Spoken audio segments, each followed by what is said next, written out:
నమస్కారం అమ్మా. నమస్తే. నిజంగా మీ ఇంటికి రావడం అనేది ఒక పూర్వజన్మ సుకృతం అనుకుంటున్నాను నేను. నాకు చాలా సంతోషం మీరు రావటం. ఎట్లానమ్మా అసలు మీరు అంటే మీ నాన్నగారు కన్యాశుల్కంలో చైల్డ్ ఆర్టిస్ట్గా వచ్చారు మీరు, అంటే అసలు ఎట్లా వచ్చారు మీరు దానికి? అంటే అప్పుడు ఇక్కడ ఉండేవాళ్ళం.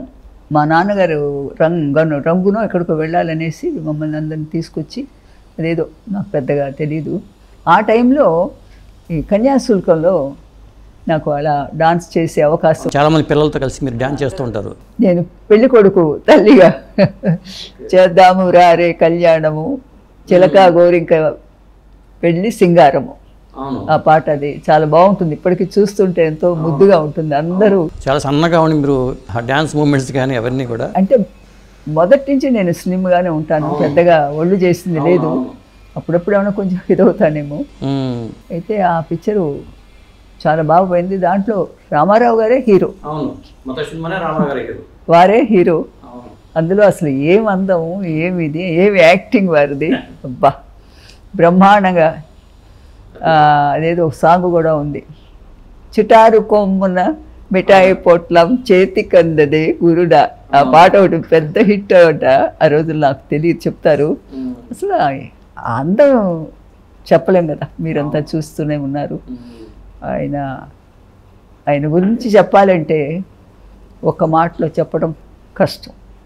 పైగా నేను చాలా చిన్నదాన్ని, వయసులో కానివ్వండి, అనుభవంలో కానివ్వండి, అన్నిట్లోనూ ఆయన గురించి చెప్పాలంటే అంత ఇదైన వారు. అంటే మీకు ఎలాంటి ఫీలింగ్ కలిగింది ఫస్ట్ సినిమానే రామారావు గారి సినిమా అని తెలిసినప్పుడు? ఏం తెలీదు, అబే ఏం తెలీదు.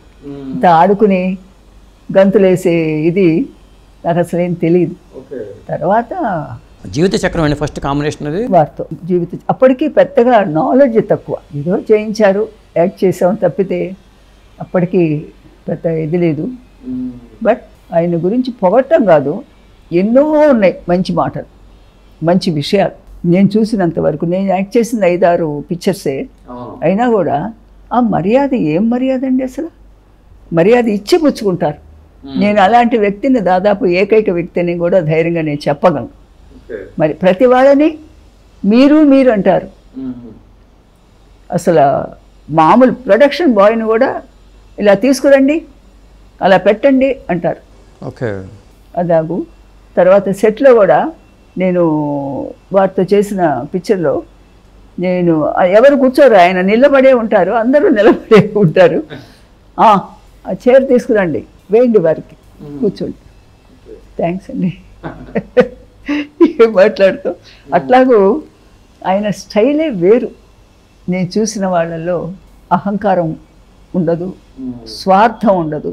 అసలు ఎన్నో మంచి గుణాలు, ఎన్నో అహంకారం కానీ స్వార్థం కానీ ఇలా చెప్పుకుని పోతుంటే చాలా ఉన్నాయి. అలాంటి మహనీయుడు.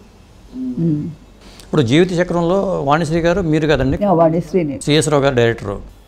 ఆ పిక్చర్ చేశాను ఫస్ట్, ఆ తర్వాత మళ్ళీ గ్యాప్ అయిపోయి మళ్ళీ కామెడీ క్యారెక్టర్స్ ఇచ్చారు. ఒక 5-6 పిక్చర్లు చేసినట్టున్నాను కామెడీగా.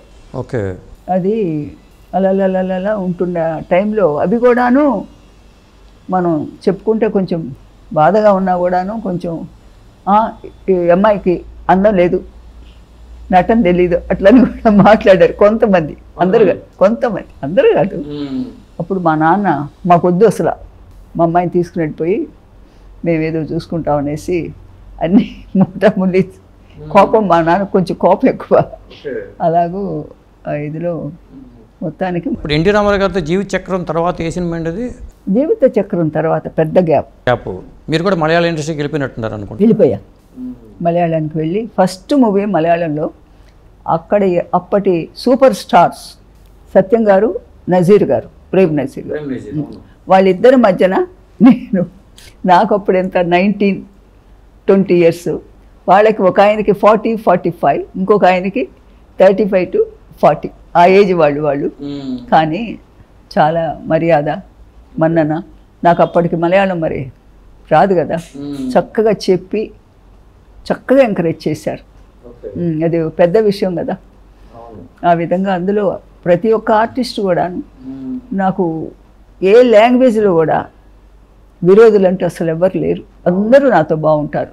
హీరోస్ బాగుంటారు, హీరోయిన్స్ బాగుంటారు, అందరూ ఆ విధంగా కోఆపరేట్ చేసి నన్ను ఎంకరేజ్ చేశారు, కోఆపరేట్ చేయడం ఎంకరేజ్ చేశారు.